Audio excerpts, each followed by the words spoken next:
5 दिन पहले हमने गुड फ्राइडे और ईस्टर को मनाया नहीं था, याद किए एक बार। अनि 5 दिन पहिला हामीले गुड फ्राइडे र इस्टर सन्डेलाई हामीले मान्न त मानेनौँ, तर यसलाई स्मरण गर्यौँ। गुड फ्राइडे के दिन विशेष करके हम क्रूस के विषय में और प्रभु यीशु मसीह के उस बलिदान के विषय में हम स्मरण करते हैं। गुड फ्राइडेको दिनमा चाहिँ क्रुसको बारेमा अथवा प्रभुको बलिदानलाई हामी स्मरण गर्ने गर्दछौँ। और ईस्टर के दिन हम प्रभु यीशु मसीह के पुनरुत्थान को स्मरण करते हैं। र इस्टरको दिनमा चाहिँ हामी प्रभुको पुनरुत्थान वा बौरी उठाइलाई स्मरण गर्दछौँ।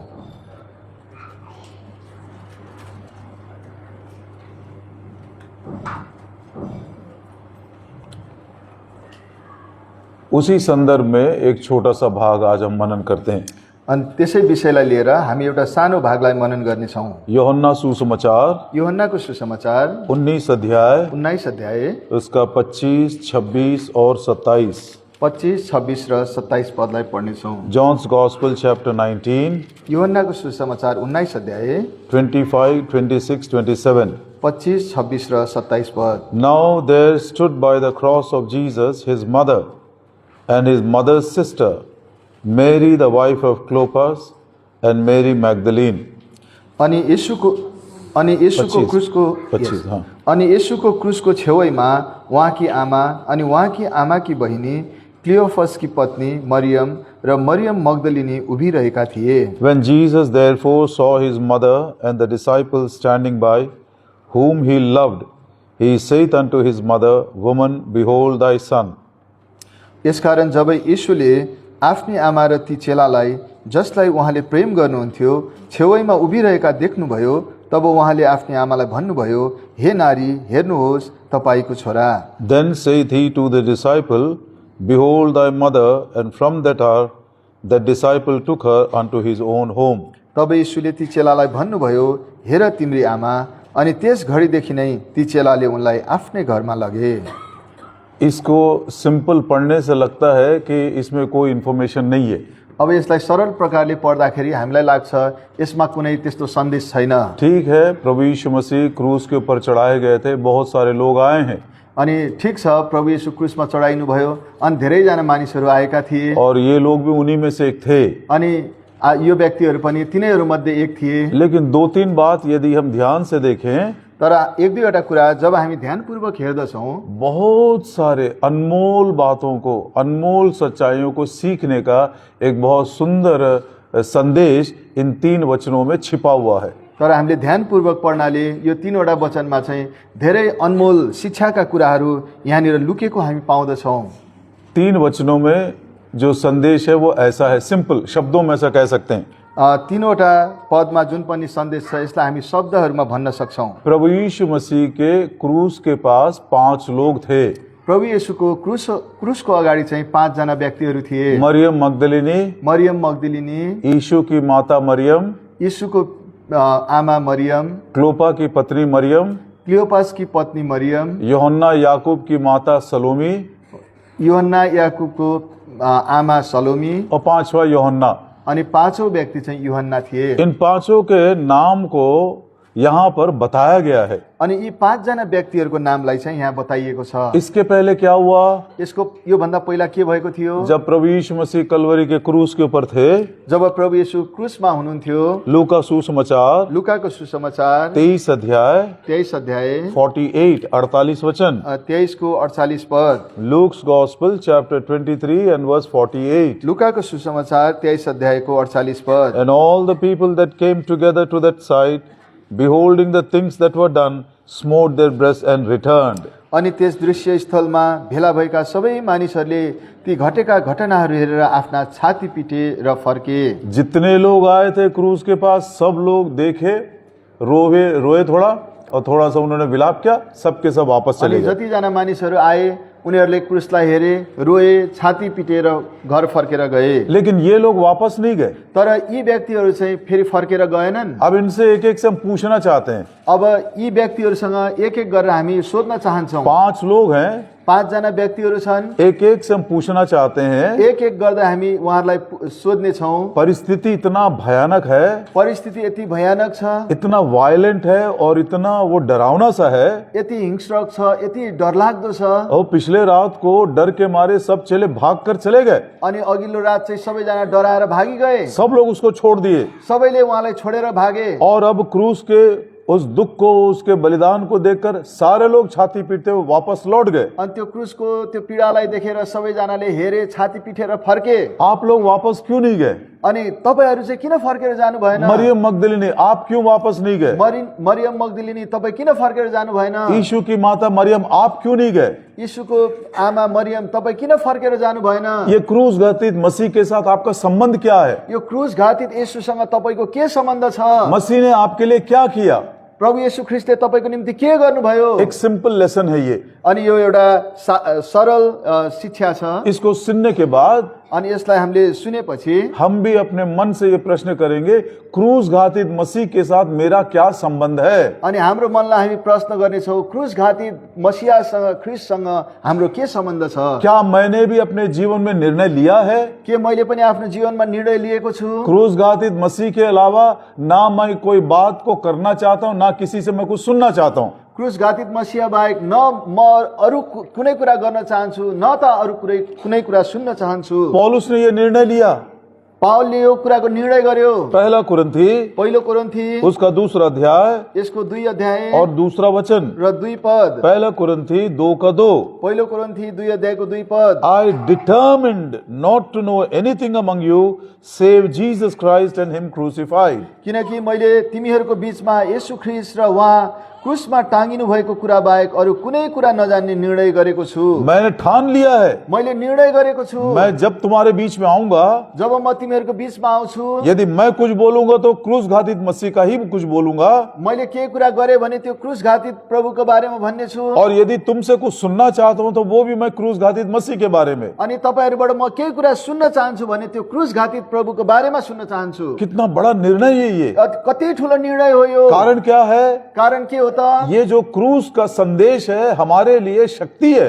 अनि यो क्रुसको सन्देश जुन पनि छ यो तपाईँ अनि मेरो निम्ति शक्ति हो। पहला कुरिन्थी, पहिलो कोरिन्थी 1 अध्याय 1 अध्याय 18 वचन, 18 पद। 1 Corinthians chapter 1 and verse 18. पहिलो कोरिन्थी 1 अध्यायको 18 पद। For the preaching of the cross is to them that perish foolishness, but unto us which are saved it is the power of God. किनकि क्रुसको प्रचार चाहिँ नष्ट हुनेहरूका निम्ति मूर्खता हो, तर हामी मुक्ति पाउनेहरूका निम्ति चाहिँ परमेश्वरको सामर्थ्य हो। जब हम क्रूस का प्रचार करते हैं, जब हामी क्रुसको प्रचार गर्दछौँ, क्रूस घातित मसीह का प्रचार करते हैं, क्रुस घातित मसीहाको प्रचार गर्दछौँ, और प्रभु के अनुग्रह से उस क्रूस को ही हम उठा लेते हैं, अनि प्रभुको अनुग्रहले त्यो क्रुसलाई नै हामी उठाउँदछौँ, वो हमारे लिए एक बहुत बड़ी शक्ति है। त्यो हाम्रो निम्ति एउटा ठुलो शक्ति हो, एक सामर्थ हमारे लिए। हाम्रो निम्ति सामर्थ्य हो। प्रियो, ये क्रूस की शक्ति का सामर्थ मतलब क्या है?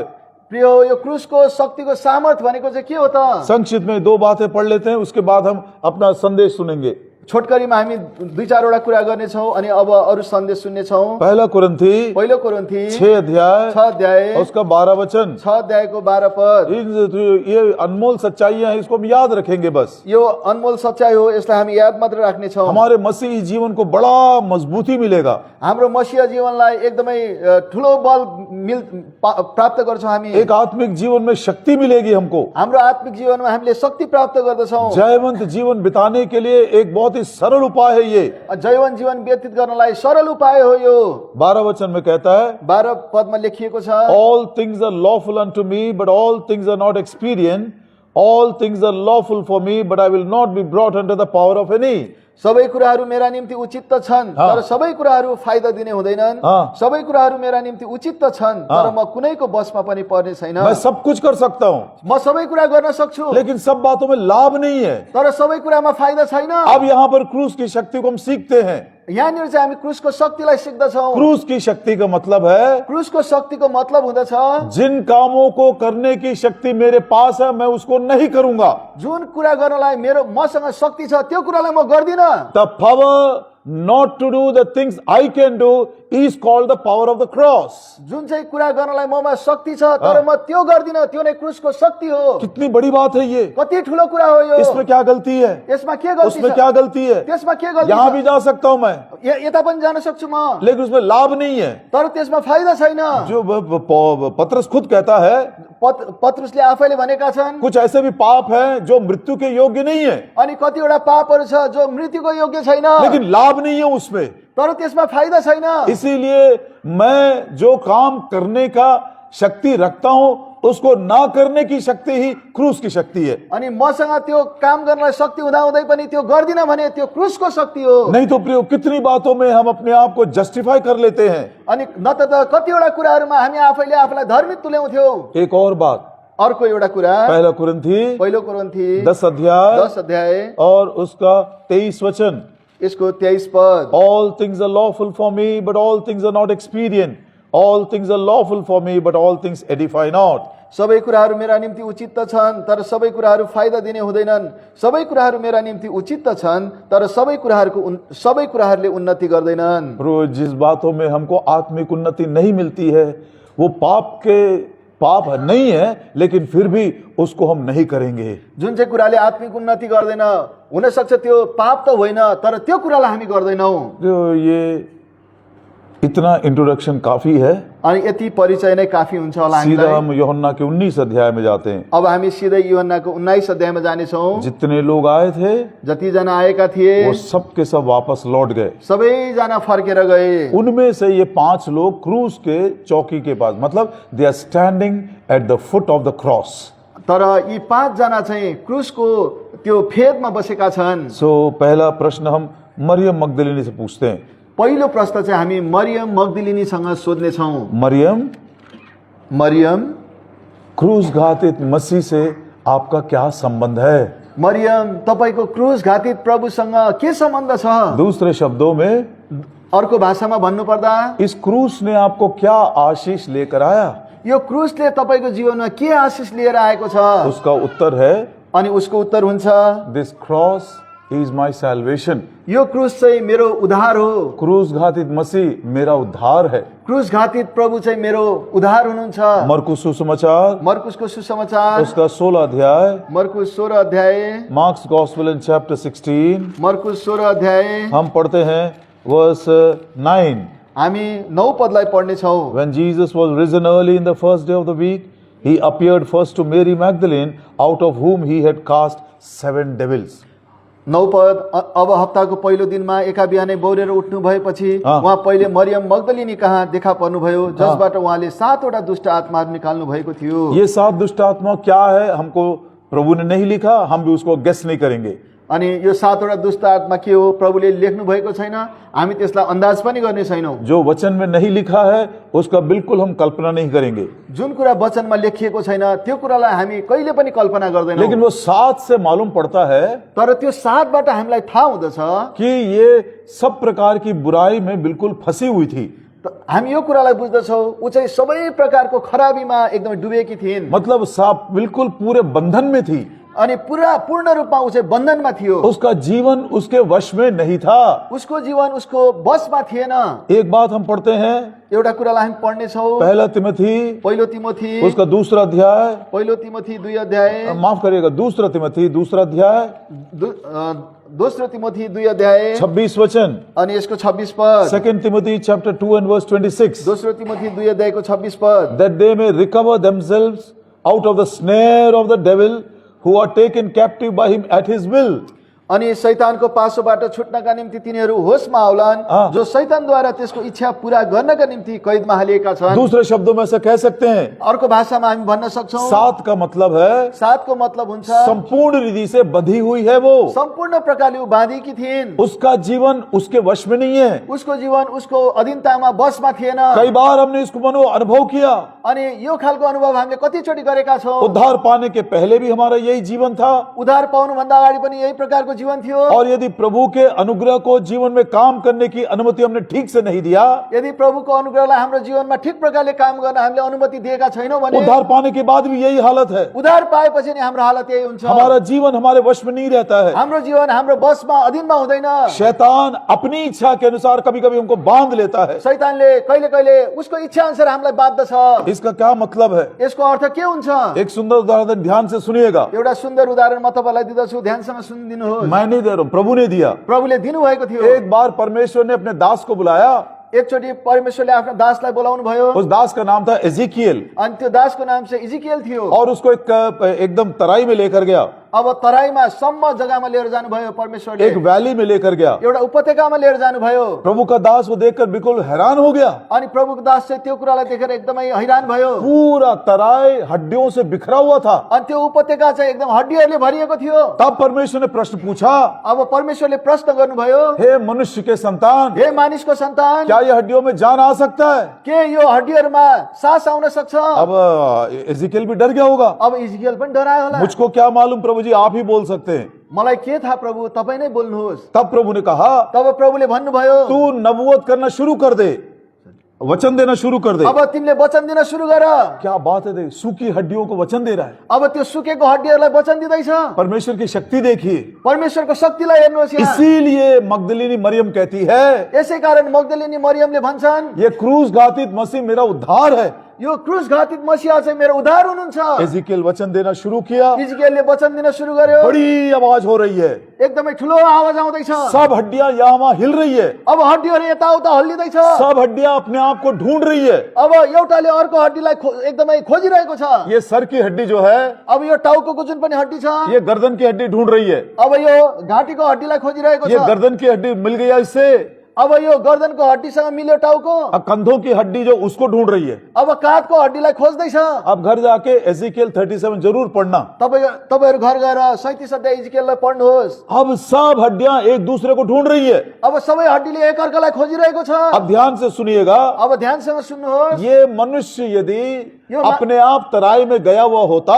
यदि यो मानिस आफै त्यो उपत्यकामा गएको भए, और यदि वो वहीं पर कुछ दिन तक घूमता फिरता रहा, त्यही त्यो ठाउँमा एक दुई दिन घुमिरहेको भए, और उसके बाद जब उसको भूख लगी, जब उसलाई भोक लाग्यो, और जब वो थक गया, जब वो थाक्यो, वो ऊपर आना चाह रहा था, जब वो माथि आउन चाहदै थियो, आ नहीं सका, आउन सकेन, एक जगह बैठ गया। अब त्यहाँनिर बस्यो। बैठने के बाद वो सो गया।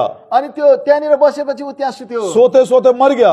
अनि सुत्दा सुत्दा ऊ मर्यो। उसका हड्डी कैसे रहेगा? अब उसको हड्डी कस्तो हुन्छ? पूरा स्केलेटन, पूरा कंकाल एक जैसा रहेगा। अनि सम्पूर्ण कंकाल त्यो अस्थिपंजर एक जस्तो हुन्छ। लेकिन ऐसा नहीं है वो। तर यस्तो छैन त्यो। उसकी हड्डियां बिखर गई हैं। उसको हड्डी चाहिँ यताउता तितर बितर भएको छ। अब जब वचन दे रहा था, जब इजरायलले वचन दिइरहेका थिए, उद्धार का सुसमाचार सुना रहे थे, उद्धारको सुसमाचार सुनाइरहेका थिए, हड्डियां ढूंढ रही है अपने आप को एक दूसरे के साथ जोड़ने के लिए। हड्डीले चाहिँ एकअर्कालाई एकदमै खोज्दै छ एकअर्कासँग जोडिनको निम्ति। कारण क्या हुआ? कारण के थियो? शैतान ने इस व्यक्ति को ऊपर तक लेकर गया। शैतानले यो व्यक्तिलाई माथिसम्म लिएर गयो। सारी दुनिया को दिखाया। सारा संसारलाई देखायो। और उसने कहा, र उसले भन्यो, चाहिए ये महिमा, यो महिमा तिमीलाई चाहिन्छ, ये ताकत, ये शक्ति तुमको चाहिए। यो शक्ति यो ताकत तिमीलाई चाहिन्छ। महाराज थोड़ा सा तो दे दो, थोड़ा दे दो। महाराज थोरै त दिनुहोस्। तो बोला एक बार दंडवत कर मुझको। तिमीले मलाई एकचोटि दण्डवत गर। जैसा वो झुका, जब वो झुक्यो, उसको उसने तराई में फेंक दिया। अब उसले चाहिँ त्यो उपत्यकामा फ्याँकिदियो। हड्डी पसली एक हो गया, उसका टूट गया वो। एकदमै हड्डी र मासु एक ठाउँमै जम्मा भयो। ये मेरी कहानी है।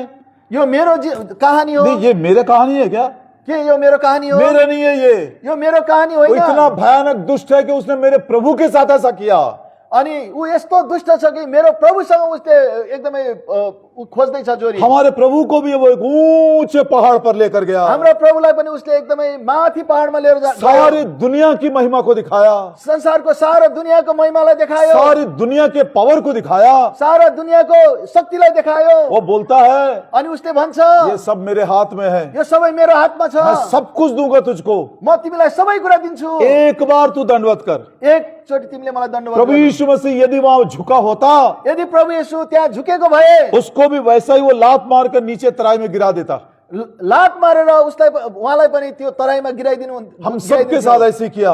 अनि हामी सबैसँग यस्तो गर्यो। क्षण मात्र के सुखविलास के लिए, थोरै सुख विलासको लागि, 2-4 पैसों के लिए, थोरै पैसाको निम्ति, ये संसार की छोटी सी महिमा के लिए यो संसारको सानो महिमाको निम्ति जो बीत जाने वाली है। जुन बितेर जानेछ। कितने बार हमने उसके सामने घुटना भी टेका। कति समय उसको सामुने हामीले घुँडा पनि टेकेका छौँ। उदाहरण के तौर पर अब उदाहरणको लागि एक कनानी स्त्री आई थी एउटा कनानी स्त्री आइन्, और प्रभु से बात करने लगी। अब प्रभुसँग बात गर्न लागिन्। प्रभु ने कहा, नहीं नहीं नहीं नहीं, बच्चों की रोटी लेकर कुत्तों को नहीं देना है। होइन होइन, बच्चाहरूको रोटी लिएर कुकुरलाई दिन सकिँदैन। तब उस स्त्री ने बड़ी नम्रता से कहा, त्यो स्त्रीले नम्रता साथ भनिन्, प्रभु जी ये बात सच है, प्रभुजी यो कुरा सत्य हो, लेकिन सच ये भी है, तर साँचो कुरा यो पनि हो, वो मेज के ऊपर से छोटे छोटे टुकड़े गिरते हैं ना, त्यो टेबलबाट जुन सानो सानो टुक्राहरू झर्छ नि प्रभु, कम से कम उसको उठाने के लिए अनुमति दे दो। कम से कम त्यसलाई उठाउनको निम्ति, त्यसलाई टिप्नको निम्ति अनुमति दिनुहोस्। वो टेबल के नीचे वो छोटे छोटे टुकड़ों को उठाने के लिए वो झुकते हैं। अब त्यो स्त्री त्यो सानो सानो टुक्रालाई उठाउनको निम्ति झुक्यो। इसी रीति से यही प्रकारले शैतान के मेज से जो छोटे छोटे टुकड़े, क्षण मात्र का सुख विलास, 2 पैसों का ये पैसा और 2 कौड़ी का पैसा और बीत जाने वाली महिमा, ये छोटी छोटी बातें, इसको पाने के लिए कितने बार हम उस मेज के सामने झुक जाते हैं। त्यही प्रकारले शैतानको टेबलबाट झरेको त्यो सानसानो कुराहरू, क्षणिक महिमा, क्षणिक पैसाका कुराहरू, विभिन्न कुराको मोहरको निम्ति हामी कतिचोटि त्यो टेबलको मुनि झुकेका छौं। अब मालूम पड़ा, अब थाहा भयो 7 दुष्ट आत्माओं से बंधी हुई थी, मतलब है 7 दुष्ट आत्माबाट एकदम बाँधिएकी थिइन् भन्नुको मतलब हुन्छ उसका जीवन उसके वश में नहीं था। उसको जीवन उसको अधीनमा थिएन। वो कई बार मंदिर में भी गई, ऊ कतिचोटि मन्दिरमा पनि गइन्, लेकिन किसी ने उसको सुधार नहीं सका।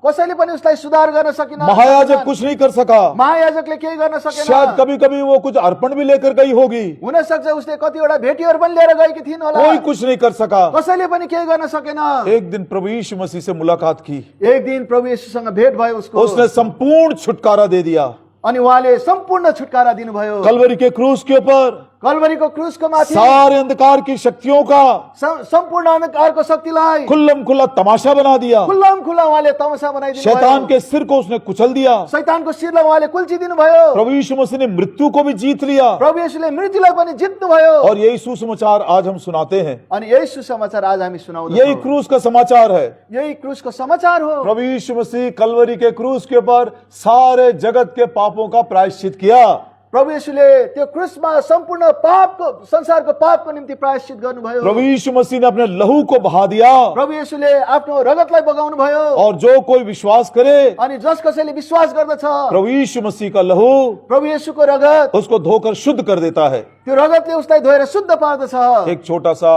एक समझने वाली बात और है। अनि हामीले बुझ्न पर्ने अर्को पनि एउटा सानो कुरा छ। कोई ऐसा पूछा था, कसैले यस्तो भनेर सोधेका प्रभु थिए, यीशु मसीह का लहू कैसा धोता है भाई?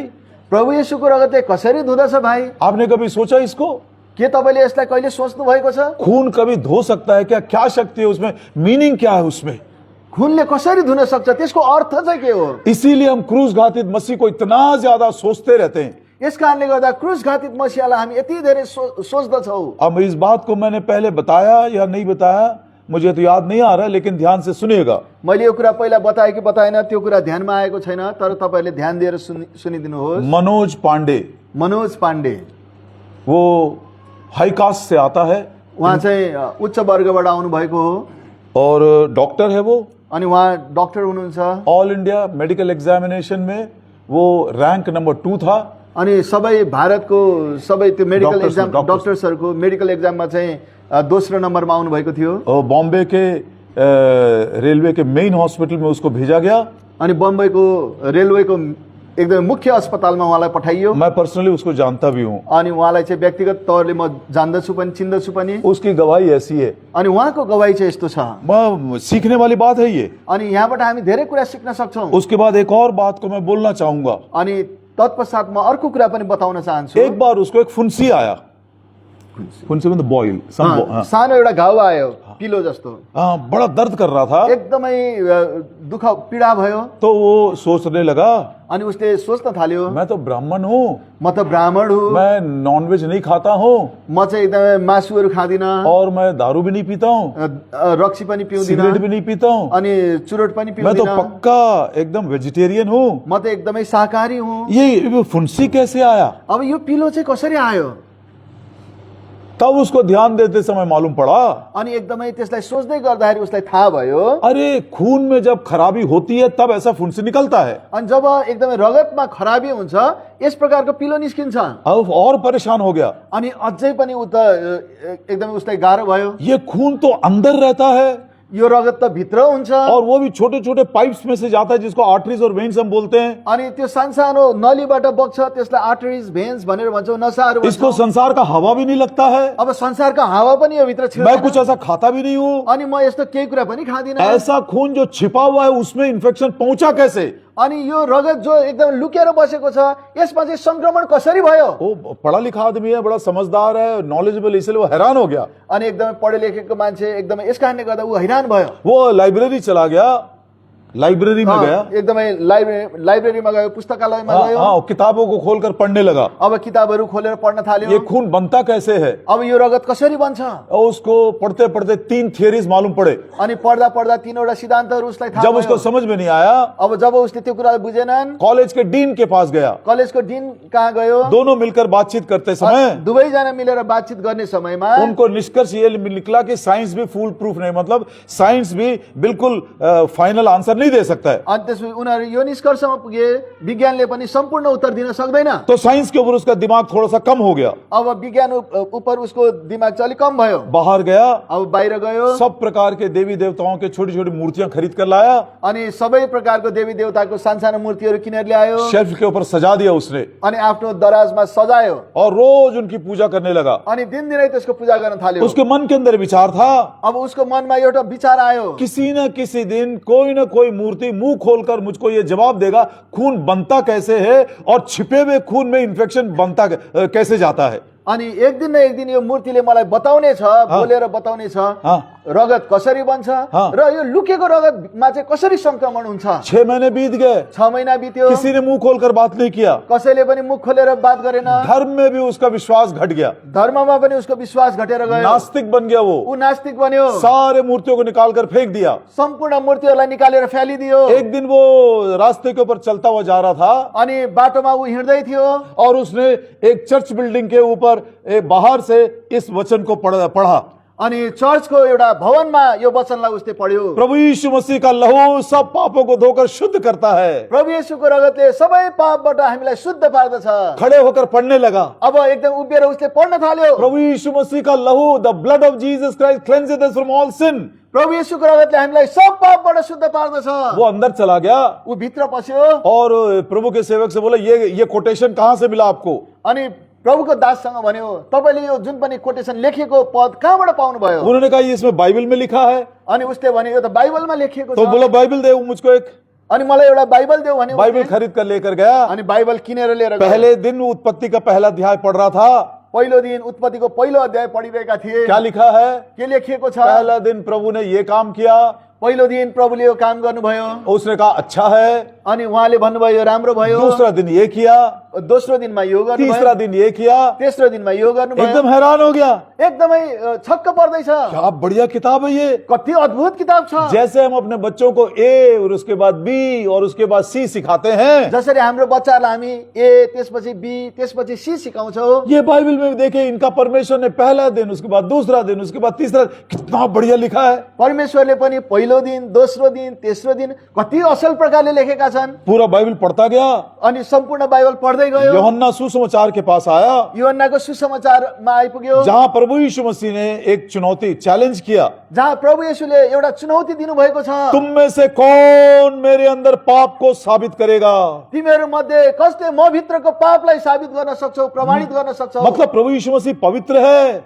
यसको मतलब हो प्रभु येशू पवित्र हुनुहुन्छ। प्रभु यीशु मसीह ने कभी पाप नहीं किया, प्रभु येशूले कहिले पाप गर्नु भएन, कभी झूठ नहीं बोला, कहिले झुट बोल्नु भएन, कभी वो क्रोधित नहीं हुआ, कहिले पनि क्रोधित हुनु किसी की भएन, हत्या नहीं किया। कसैको हत्या गर्नु भएन। क्या पवित्र आत्मा ने उसको कायल किया?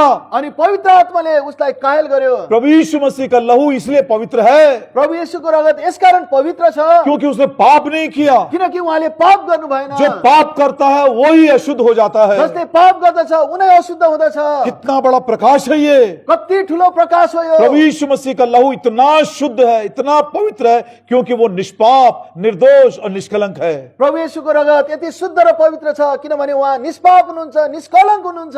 और हम जैसे पापियों को, अनि हामी जस्तो पापीहरूलाई, अशुद्ध लोगों को, हामी जस्तो अशुद्ध व्यक्तिहरूलाई जो मृत्यु में जाकर नाश हो जाएंगे, जो मृत्युमा गएर नाश हुँदैछौ, प्रभु यीशु मसीह ने कलवरी के क्रूस के ऊपर अपना बहुमूल्य लहू बहा दिया। प्रभु येशूले त्यो क्रुसमा आफ्नो बहुमूल्य रगतलाई बगाउनु भयो। मरियम मगदलिनी, मरियम मग्दलिनी, ये क्रूस घातित मसीह से तेरा संबंध क्या है? यो क्रुस घातित प्रभुसँग तिम्रो के सम्बन्ध छ? सब लोग छोड़कर चले गए, सबैजनाले छोडेर गए, यहाँ पर क्यों खड़ी है? तिमी किन यहाँ खडा छौ? यही मेरा उद्धार है। यही नै उहाँ नै मेरो उद्धार हुनुहुन्छ। उसी लहू में उसने मुझे मेरे पापों की क्षमा किया। त्यो रगतमा उहाँले मेरो पापहरूलाई क्षमा गर्नुभयो। कितना अनमोल ये विचार है। कति अनमोल विचार हो यो। निर्दोष मेमने के लहू के द्वारा हमको पापों की क्षमा मिली। निर्दोष मेमनाको रगतबाट हामीले पापहरूको क्षमा पाएका छौँ। जब हम अपने पाप को मान लेते हैं, जब हामी आफ्नो पापहरूलाई मानिलिन्छौँ। यदि ऐसा कोई बैठा हुआ है, यदि यहाँ कोही त्यसै बसिरहनु भएको छ, आपको उद्धार नहीं मिला, यदि तपाईँको उद्धार भएको छैन भने आज ये बात को प्रभु ने प्रमाणित किया। आज यो कुरालाई प्रभुले प्रमाणित गर्नुभएको छ। प्रभु यीशु मसीह का लहू पवित्र है। प्रभु येशूको रगत पवित्र छ। यदि आप अपने पाप को मान लेंगे, यदि तपाईँले आफ्नो पापलाई मानिलिनु भयो भने प्रभु यीशु मसीह का लहू आपको धोकर शुद्ध कर देगा। प्रभु येशूले आफ्नो रगतले तपाईँलाई धोएर शुद्ध पार्नुहुन्छ। विश्वासी भाई बहन, विश्वासी भाइ बहिनीहरू, ये लहू में कितनी बड़ी शक्ति है। यो रगतमा कति ठुलो शक्ति छ। मैं बोल तो नहीं सकता हूं, लेकिन इन वचनों को पढ़कर एक विचार हम सीखना चाहते हैं। मैले कतिवटा कुरा बताउन त सक्दिन, तर यो वचनहरूलाई पढेर एउटा कुरा हामी सिक्न सक्छौँ। प्रकाशित वाक्य की किताब, प्रकाशको पुस्तक, उसका 12 अध्याय, यस 12 अध्याय, प्रकाशित वाक्य 12 अध्याय, प्रकाशित वाक्य 12 अध्याय, और उसका 1 मिनट 11 11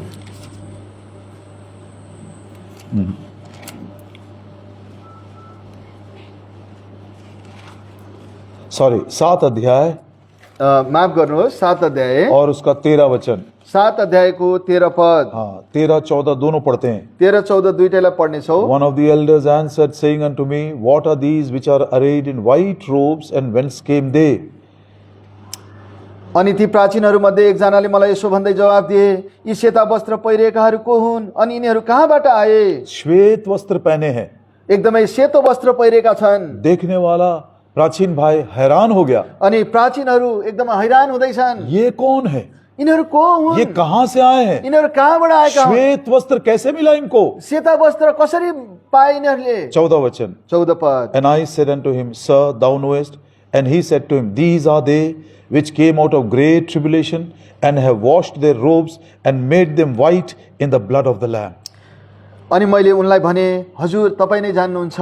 अनि उनले मलाई भने, यिनीहरू ती हुन् जो महासङ्कष्टबाट निस्केर आएका छन्, अनि यिनीहरूले थुमाको रगतमा आफ्ना वस्त्रहरू धोएका छन् र आफ्ना वस्त्रहरू सेता पारेका छन्। इनके वस्त्र श्वेत कैसे हो गए? यिनीहरूको वस्त्र सेतो कसरी भएको छ?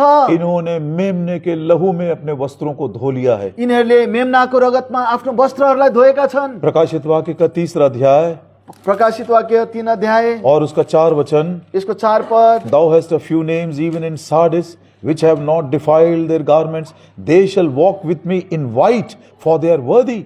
सार्डिसमा पनि तिमीहरूसित केही नामहरू त छन् जसले आफ्ना वस्त्रहरू अशुद्ध पारेका छैनन् र उनीहरू मसँग सेता वस्त्रहरू पहिरी हिँड्ने छन्, किनकि उनीहरू योग्य छन्। कौन है ये योग्य लोग? यी योग्य व्यक्तिहरू को हुन्? जिन्होंने अपने वस्त्रों को श्वेत रखे हैं, जसले आफ्नो वस्त्रलाई सेतो राखेका छन्, जिन्होंने अपने आप को अशुद्ध नहीं किए। जसले आफूले आफूलाई अशुद्ध पारेका छैनन्। श्वेत कैसे हुए? सेतो कसरी भयो? मेमने के लहू में इन्होंने अपने वस्त्रों को धोया है। मेमनाको रगतमा उनीहरूले आफ्नो वस्त्रलाई धोएका छन्। ये ऐसा नहीं बोलता कि ये कभी पाप नहीं किए। अनि यस्तो होइन कि उनीहरूले कहिले पनि पाप गरेनन्। गलतियां भूल चूक होती रही, गल्ती र भुलचुकहरू भयो, वो धो लिए, तर उनीहरूले धोए। और धीरे धीरे लहू की शक्ति को उन्होंने अपने जीवन में अनुभव किया।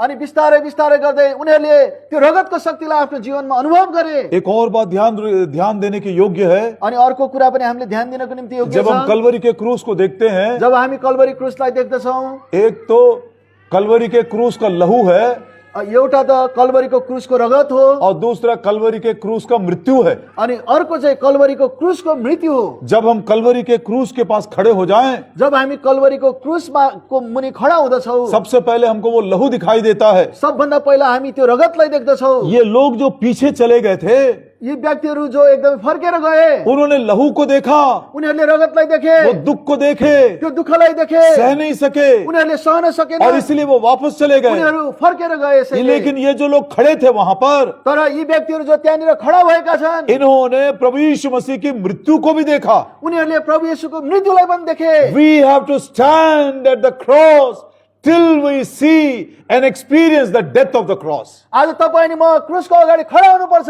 त्यति बेलासम्म जब हामी प्रभुको मृत्युलाई देख्छौँ र अनुभव गर्दछौँ। कितने लोग आए थे, कतिजना आएका थिए, पश्चाताप किए, पश्चाताप गर्यो, लहू से धुल गए, उनीहरू लौले धोए, उद्धार का वस्त्र मिल गया उद्धारको वस्त्र उनीहरूले पाए, और वापस चले गए दुनिया में। उनीहरू फेरि संसारमा फर्केर सब गए। प्रकार के दुनिया के दाग और धब्बे उन वस्त्रों पे लगे हुए हैं। अनि त्यो वस्त्रमा चाहिँ संसारको दाग धब्बाहरू लागेका छन्। लेकिन वो लोग जो क्रूस घातित मसीह के साथ हैं, तर ती व्यक्तिहरू जो क्रुसघाती ख्रीष्टको साथमा छन्, जो लोग उस क्रूस को उठा लेते हैं, ती व्यक्तिहरू जसले त्यो क्रुसलाई उठाउँदछन्, न केवल वो लहू के शक्ति का अनुभव करते हैं, केवल उनीहरूले त्यो रगतको शक्तिलाई मात्रै थाहा गर्दैनन्, लेकिन क्रूस के मृत्यु का भी अनुभव करते हैं। तर उनीहरूले क्रुसको मृत्युलाई पनि अनुभव गर्दछन्। कुछ बातें सामान्य तौर पर सबों के लिए, कुछ बातें मेरे लिए और सेवा करने वाले भाइयों के लिए। अनि कतिवटा कुरा सबैजनाको निम्ति, अनि कतिवटा कुरा चाहिँ आज सेवा गर्ने भाइहरू र मेरो निम्ति। कुलोसियों की पत्री कलसीको पत्र 1 अध्याय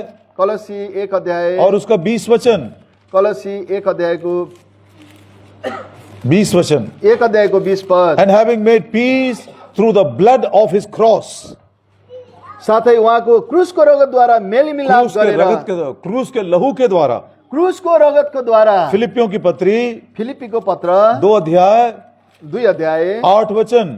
फिलिपी 2 को 8 पद। Being found in fashion as a man, he humbled himself and became obedient unto death, even the death of the cross. अनि मानिस जस्तो रूपमा प्रकट भएर उहाँले आफूलाई नम्र तुल्याउनु भयो र मृत्युसम्म क्रुसको मृत्युसम्म उहाँ आज्ञाकारी हुनुभयो। नया जन्म पाए हुए सभी भाइयों बहनों से प्रभु ये बात कहना चाहता है, नयाँ जन्म पाएका सम्पूर्ण भाइ बहिनीहरूलाई प्रभुले यो कुरा बताउन चाहनु भएको छ। केवल उद्धार पाकर मत जाइए, उद्धार पाएर मात्र नजानुहोस्, उस क्रूस को उठा लीजिए। त्यो क्रुसलाई उठाउनुहोस्। वो क्रूस की मृत्यु जब तक काम न करे, त्यो क्रुसको मृत्युले जबसम्म काम गर्दैन, जब तक कि पाप के लिए मर नहीं जाएंगे, जब त्यो पापको निम्ति तपाईँ म मर्दैनौ, जब तक कि दुनिया के लिए मर नहीं जाएंगे, जबसम्म यो संसारको निम्ति हामी मर्दैनौ।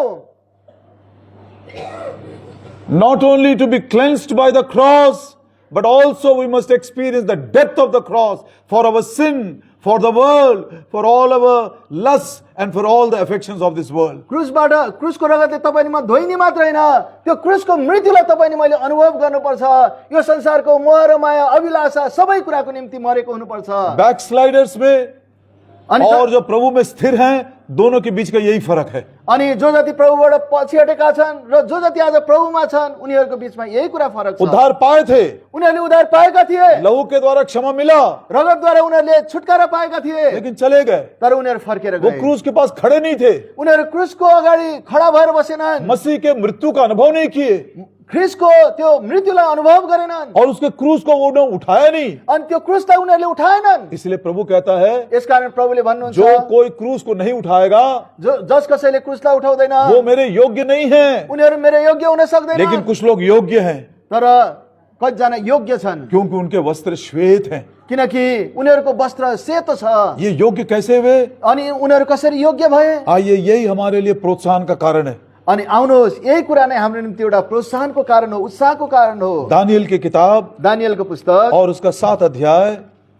दानियल 7 अध्याय और उसका 9 वचन। दानियल 7 को 9। And behold, till the thrones were cast down, and the ancient of days did sit, whose garment was white as snow.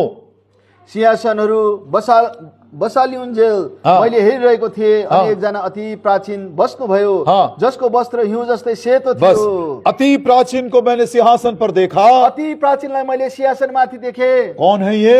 उहाँ को हुनुहुन्छ? पिता परमेश्वर है। उहाँ पिता परमेश्वर हुनुहुन्छ। गॉड द फादर परमेश्वर पिता हुनुहुन्छ। सिंहासन पर बैठा है। सिंहासनमा बसिरहनु भएको छ। वस्त्र कैसा है? वस्त्र कस्तो छ? हिम के समान श्वेत है। हिउँ जस्तै सेतो छ।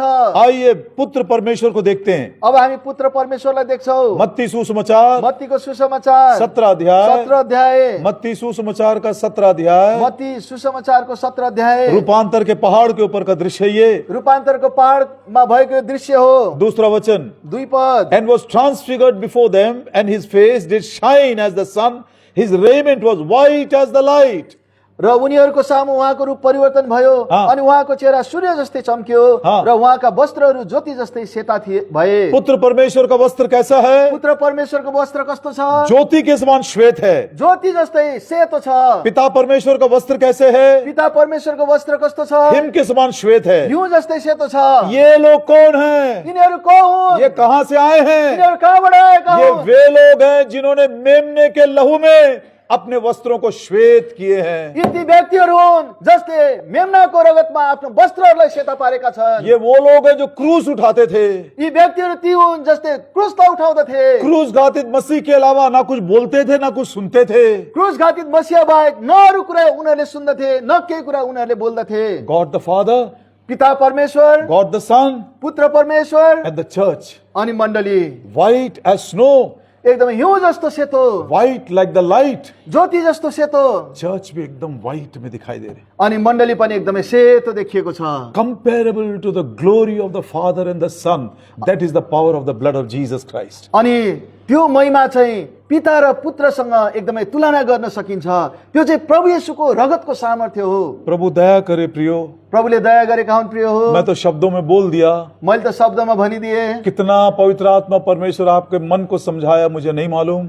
पवित्र आत्माले तपाईको मनलाई कति सम्झाएको छ त्यो कुरा त मलाई थाहा छैन। हम भी पौलुस के समान निर्णय लेकर जाएंगे। अनि हामी पनि पावलको समान त्यो निर्णय लिएर जाउँ। आज से मैं भी क्रूस घातित मसीह के अलावा ना कुछ बोलना चाहता हूँ ना कुछ सुनना चाहता हूँ। क्रुस घातित मसिया बाहेक म न त कुनै कुरा सुन्न चाहन्छु न त कुनै कुरा बोल्न चाहन्छु। आज मैं अपना क्रूस उठाकर जाना चाहता हूँ। आज म आफ्नो क्रुसलाई उठाएर जान चाहन्छु। मैं अपने वस्त्रों को श्वेत रखना चाहता हूँ। म आफ्नो वस्त्रलाई सेतो राख्न चाहन्छु। मैं उस महिमा में योग्य बनकर मसीह के साथ रहना चाहता हूँ। त्यो महिमाको योग्य बनेर मसीहको साथमा रहन चाहन्छु। मेरी मैगदलीन, मरियम मग्दलिन, what does this crucified lord do to you?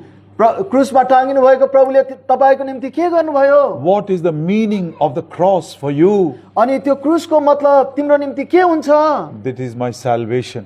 अनि त्यो चाहिँ मेरो उद्धार हो। Not only my salvation, मेरो उद्धार मात्र होइन but my glory. तर मेरो महिमा पनि हो। Secondly, दोस्रो, यीशु की माता मरियम से पूछते हैं। यीशुको आमा मरियमलाई नहीं तो ऐसा करते हैं, हम सलोमी से पूछ लेते हैं। हामी सलोमीलाई सोध्छौँ। अब यूहन्ना और याकूब की माता जी है। यूहन्ना र याकूबको चाहिँ आमा हुनुहुन्छ सलोमी चाहिँ। बहन सलोमी, सलोमी बहिनी, आपका एक परिवार है, तपाईको एउटा परिवार छ, आपका पति भी है, तपाईको श्रीमान पनि हुनुहुन्छ, एक बहुत बड़ा बिजनेस भी आपका चलता है। अनि तपाईको एउटा ठुलो व्यवसाय पनि चलिरहेको छ। क्या कारण है कि आपने सब कुछ छोड़कर यहाँ पर आ गई? के कारण हो सबै कुरालाई त्यागेर तपाईँ यहाँनिर आउनु भएको छ? और क्रूस घातित मसीह के उस क्रूस के चौकी के पास, फुट ऑफ द क्रॉस आप खड़ी हैं। अनि तपाईँ त्यो क्रुसको फेदमा आज उभिनु भएको छ। सलोमी कहती है, सलोमीले भन्छिन्, this cross is my sanctification. यो क्रुस चाहिँ मेरो पवित्रता हो। मेरा जीवन पवित्र हो गया इससे।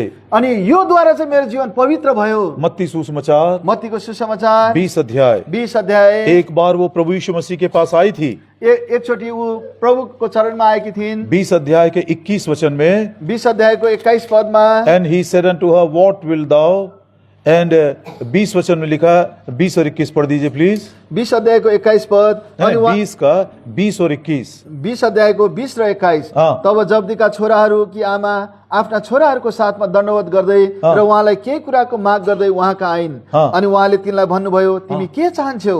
तिनले उहाँलाई भनिन्, मेरा यी दुईजना छोराहरूलाई तपाईको राज्यमा एकजनालाई तपाईँको दाहिने हातपट्टि र अर्कोलाई देब्रे हातपट्टि बस्न दिनुहोस्। एक बार मैं प्रभु यीशु के पास आई थी। अनि एकचोटि प्रभु येशूका आइन् उनी। प्रभु यीशु ने मुझसे पूछा, प्रभु येशूले मलाई भन्नुभयो, तू क्या चाहती है? तिमी के चाहन्छौ? तो मैंने अपने लिए नहीं मांगा, मैले आफ्नो लागि मागिन, लेकिन मैंने प्रभु से कहा, तर मैले प्रभुलाई भने। मुझको मालूम था ये देने की शक्ति उसके पास है। मलाई थाहा थियो यो दिनलाई शक्ति उहाँसँग छ।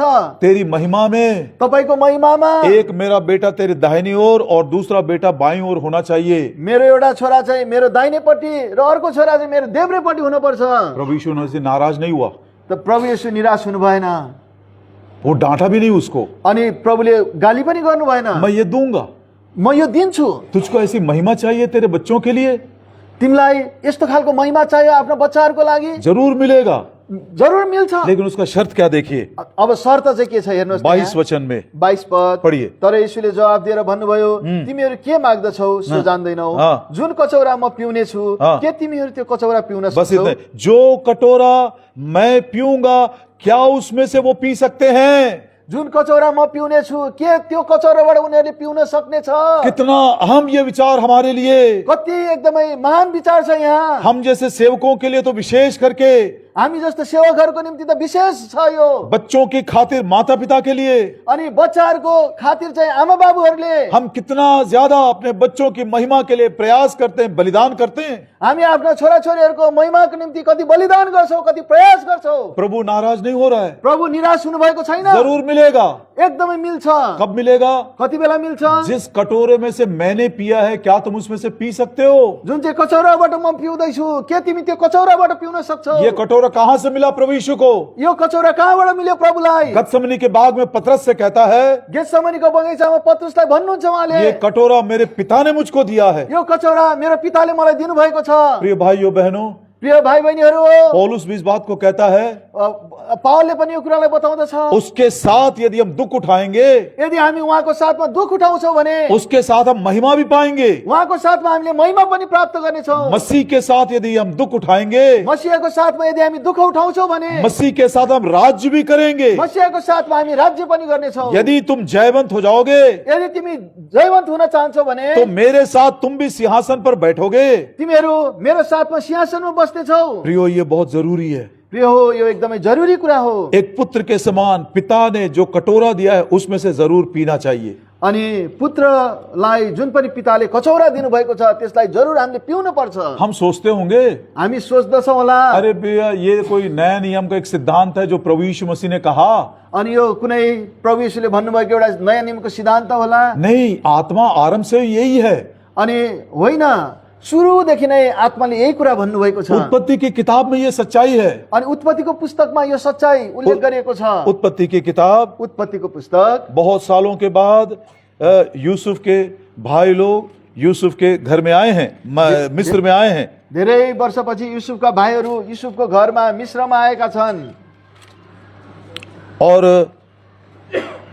यूसुफ के साथ वो खाए पिए भी, अनि उनीहरूले युसुफको साथमा खाए पनि पिए पनि, और उन्हें बहुत खुशी मनाया। अनि उनीहरूले एकदमै खुसी मनाए। ध्यान से सुनिएगा, उसके बाद 2 वचन पढ़ेंगे।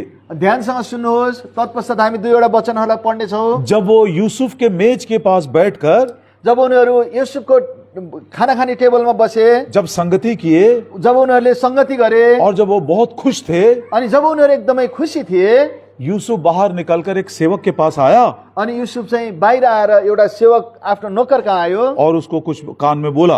अनि केही कुरा कानमा भन्यो। ये जो लड़का यहाँ बैठा हुआ ना, त्यो केटो जो त्यहाँ बसेको छ नि, उसका जो बोरी है, उसको जुन बोरा छ, उस बोरी में धान भर देना, त्यो बोरामा चाहिँ धान भरिदिनु, पैसा भी वापस रख देना, पैसा पनि उनीहरूले तिरेको वापस गरिदिनु, और ये जो कप मैं जिसमें मैं पीता हूँ ये कप को भी उसी में डाल देना। अनि जुन चाहिँ कपबाट मैले पिउने गर्छु त्यो कप पनि त्यो कचौरा पनि त्यहाँ हालिदिनु। ये सेवक को मालूम नहीं है क्या बोल रहा है, लेकिन आज्ञा मानकर कर दिया। अनि यो नोकरले के भनेको त्यसलाई थाहा थिएन, तर आज्ञा मानेर सम्पूर्ण कामहरू गर्यो। सब 11 लोग खा पी लिए, अनि सबैजना 11 जनाले खायो पियो, बड़ी खुशी के साथ, एकदमै खुशीको साथमा सब अपना अपना बोरा उठा लिए, सबैजनाले आफ्नो बोरा उठाए और बाहर निकले ही थे। अनि बाहिर निस्कदै थिए। यूसुफ ने एक नौकर को भेजा, युसुफले एकजना नोकरलाई पठाए। अरे ऐसा काम तुमने क्यों किया?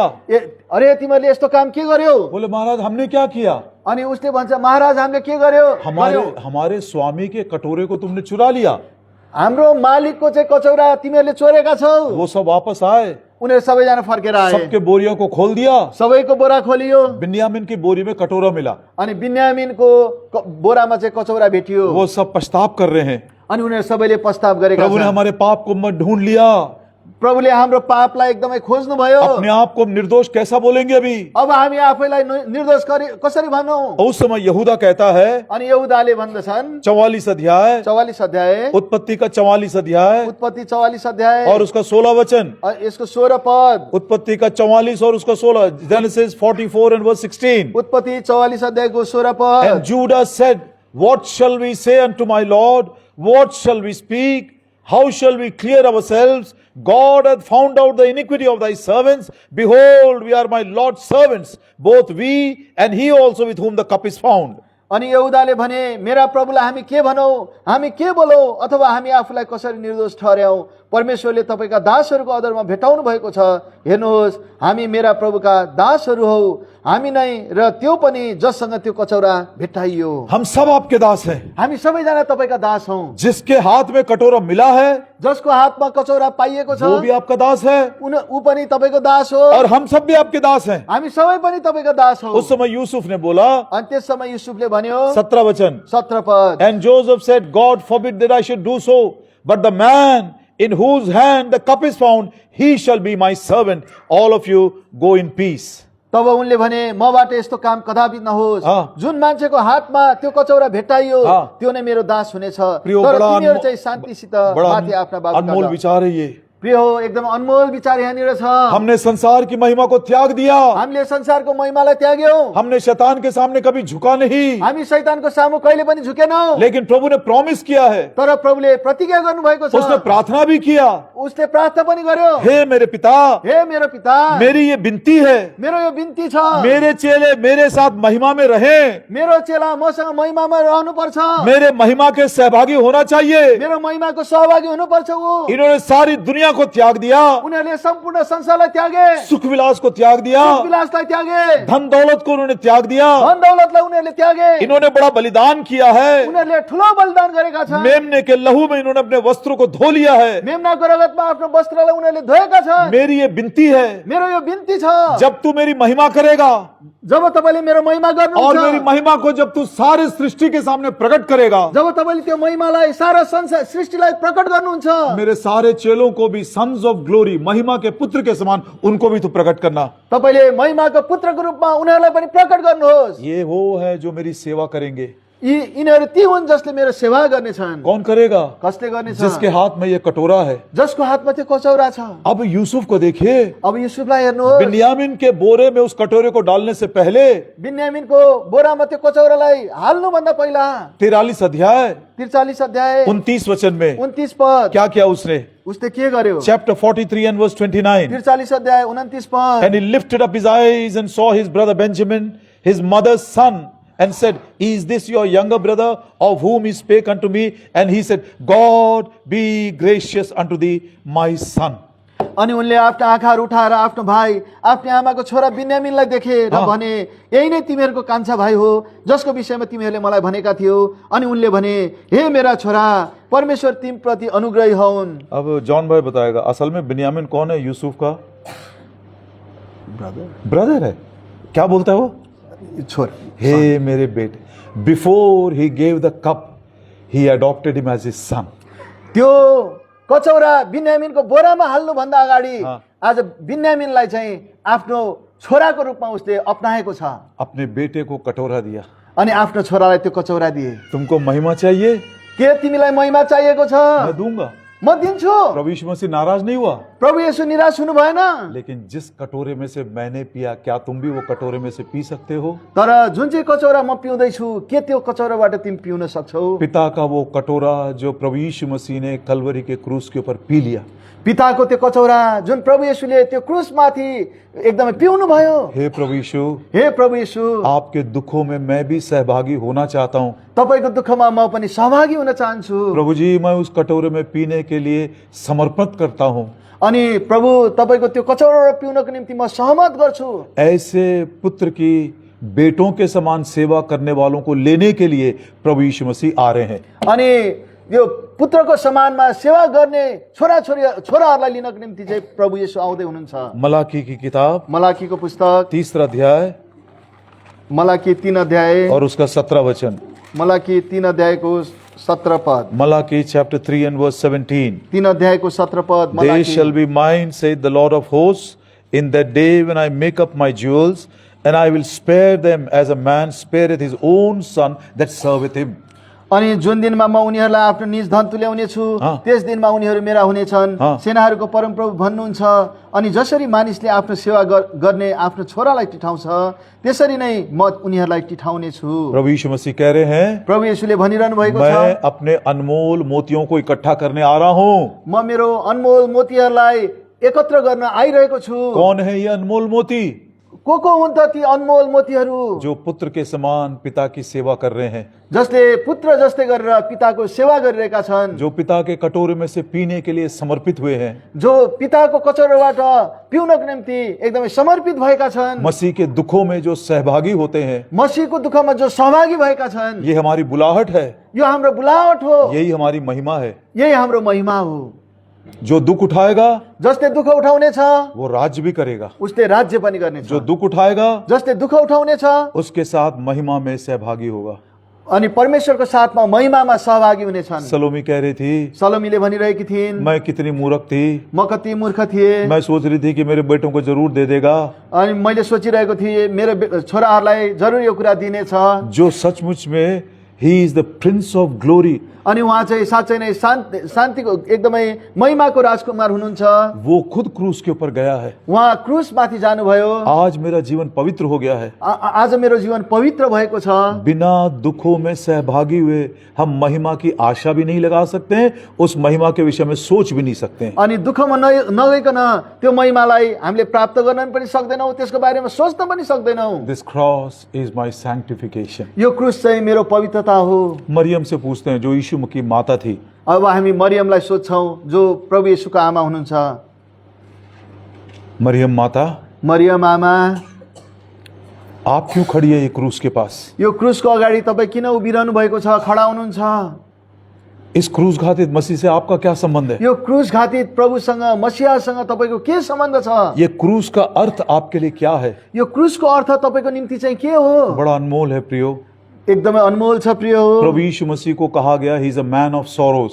अनि प्रभु येशूलाई भनिएको छ उहाँ चाहिँ दुःखहरूको मानिस हुनुहुन्छ। दुखी पुरुष है वो, एकदमै दुखित व्यक्ति हुनुहुन्छ। हम मरियम को देखकर बिना संकोच के कह सकते हैं she is a woman of sorrow. अनि मरियमलाई हेरेर हामी एकदमै संकोच बिना भन्न सक्छौँ उहाँ पनि दुःखको व्यक्ति हुनुहुन्छ। वो दुखी स्त्री है, वो एकदमै दुखी स्त्री हुनुहुन्छ उहाँ। जिस दिन पवित्र आत्मा ने उस महान परमेश्वर के महामहिमन के पुत्र के बीज को उसके घर में डाला, उस दिन से उसका दुख शुरू हुआ। अनि जुन चाहिँ दिनमा महान परमेश्वरले त्यो महामहिमाको निम्ति त्यो पुत्रको निम्ति त्यो बीज उहाँको गर्भमा हालिदिनु भयो, त्यहाँबाट नै दुःख सुरु भयो। उसके पति ने उसके ऊपर शक किया, अनि उहाँको श्रीमानले उहाँमाथि शंका गर्यो। उसके बाद बहुत सारी बातें हैं। अनि तत्पश्चात धेरै धेरै कुराहरू भए। ये बात ध्यान से सुनिएगा, यो कुरालाई ध्यानसँग सुन्नुहोस्। एक पुत्र के जन्म लेने से यदि किसी माँ को दुनिया के इतिहास में आनंद हुआ है तो मैं सोचता हूं मरियम से ज्यादा आनंद किसी को नहीं मिला। यदि बच्चा जन्माउँदाखेरि, बच्चा नहीं पुत्र छोरा जन्माउँदाखेरि आज कुनै व्यक्तिलाई खुसी भएको छ भने, आनन्द मिलेको छ भने त्यो चाहिँ मरियम जतिको संसारमा खुसी व्यक्ति कोही पनि छैन। पूरे संसार के इतिहास में, संसारको एकदमै पुरा इतिहासमा, पूरे 6000 सालों में, 6000 साल भित्रमा एक माँ को यदि बेटे के जन्म से आनंद मिला है तो मैं सोचता हूं एक नंबर वो मरियम है। अनि यदि कुनै आमालाई पुत्र जन्माउँदा, छोरा जन्माउँदाखेरि आनन्द मिलेको छ भने चाहिँ त्यो व्यक्ति चाहिँ मरियम हुनुहुन्छ। उसके दूसरे तरफ अनि अर्को भागलाई हेर्दाखेरि एक बेटे के मृत्यु से यदि किसी माँ को दुख हुआ है तो मैं सोचता हूं मरियम से ज्यादा दुख किसी को नहीं हुआ। एउटा पुत्र मर्दाखेरि दुःख कुनै आमालाई सबैभन्दा धेरै दुःख भएको छ भने त्यो चाहिँ मरियम बाहेक अरू कोही पनि हुन सक्दैन। एक दुखियारी है वो, एकदमै दुखी स्त्री हुनु उनी। मरियम हमको कहती है, मरियमले हामीलाई भन्छिन्, ये क्रूस मेरा सांत्वना है, यो क्रूस मेरो निम्ति सान्त्वना ये हो। क्रूस घातित मसीह मेरे लिए शांति और सांत्वना है। यो क्रूस घातित मसीहा चाहिँ मेरो निम्ति शान्ति हो, सान्त्वना हो। उसने मरियम को देखा, अनि मरियमलाई हेर्नुभयो उहाँले और वो कहता है, अनि उहाँले भन्नुहुन्छ, हे स्त्री, हे स्त्री, ये तेरा बेटा है। यो तिम्रो छोरा हो। और उसने यूहन्ना को देखा, अनि योहन्नालाई हेर्नुभयो, ये तेरी माँ है। अनि योहन्नालाई भन्नुभयो, तिम्रो आमा हुनुहुन्छ उहाँ। लिखा है, यहाँनिर लेखिएको छ, उसी घड़ी से त्यही घडीबाट यूहन्ना ने मरियम के हाथ को पकड़ लिया योहन्नाले मरियमको हातलाई पक्रियो और अपने घर लेकर चला गया। अनि आफ्नो घर लिएर गयो। ध्यान से सुनिएगा, ध्यानसँग सुन्नुहोस्। ये मंडली का बीज है इसमें, अनि यहाँनिर चाहिँ मण्डलीको बिउ छ, मंडली का मर्म छिपा हुआ है इसमें। यहाँनिर मण्डलीको मर्म लुकेर बसेको छ। इसीलिए परमेश्वर ने कहा, यसकारण परमेश्वरले भन्नुभयो, जैसे एक माँ अपने बच्चों को सांत्वना देती है, मैं यरूशलेम में तुमको शांति दूंगा। जसरी आमाले आफ्नो बच्चालाई सान्त्वना दिन्छ, त्यसरी मण्डलीमा म तिमीलाई सान्त्वना दिनेछु। प्रभु का घर हमारे लिए शांति का है, प्रभुको घर हाम्रो निम्ति शान्तिको घर किसी हो। को दुखी करने का जगह नहीं है ये यो कसैलाई दुःख दिने जग्गा होइन, ये हमारे लिए सांत्वना का घर है। यो हाम्रो सान्त्वनाको घर हो। 1500 साल पहले 1500 साल वर्ष पहिला यही क्रूस घातित मसीह यही क्रुसमा घातित हुनुभएको मसीहा मूसा को बुलाया था सीनै के पहाड़ के ऊपर, मूसालाई सिनै पहाड माथि बोलाउनु भयो। और यही प्रभु यीशु मसीह अनि यही प्रभु येशू मसीहले अपने उंगलियों से उसने 10 आज्ञाओं को लिखा। उहाँले आफ्नो औलाले 10 वटा आज्ञाहरू लेख्नुभयो। तू अपने माता और पिता की आदर करना। तिमीले आफ्नो आमा र बाबुको आज्ञा पालन गर्नु। आज कलवरी के क्रूस के ऊपर आज कलवरीको क्रुस माथि बसेर अपने हाथ से लिखे हुए वचन को पूरा कर रहा है। आफ्नो आफूले औलाले लेखेको वचनहरूलाई पूरा गर्दै हुनुहुन्छ। उसने अपनी माता को देखा, उहाँले आफ्नो आमालाई देख्नुभयो, यूं ही त्याग नहीं दिया अनि त्यतिकै त्याग्नु भएन, और उसके लिए प्रबंध किया।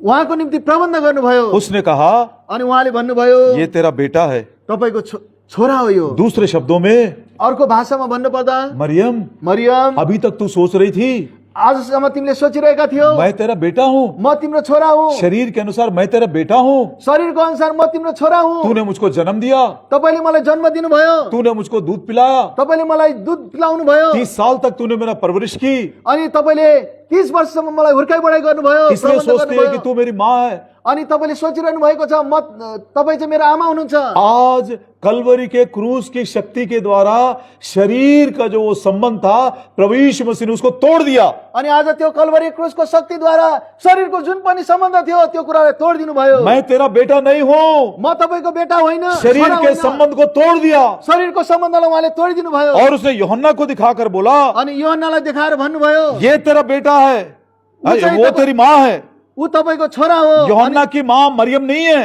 अनि यूहन्नाको आमा चाहिँ मरियम होइन, उसकी माँ सलोमी खड़ी है वहां पर, सलोमी त्यहाँनिर खडा छ। लेकिन सलोमी को नहीं दिखाया, सलोमीलाई देखाएनन्, मरियम को दिखाकर बोलता है, मरियमलाई देखाएर भन्यो, ये तेरी माँ है।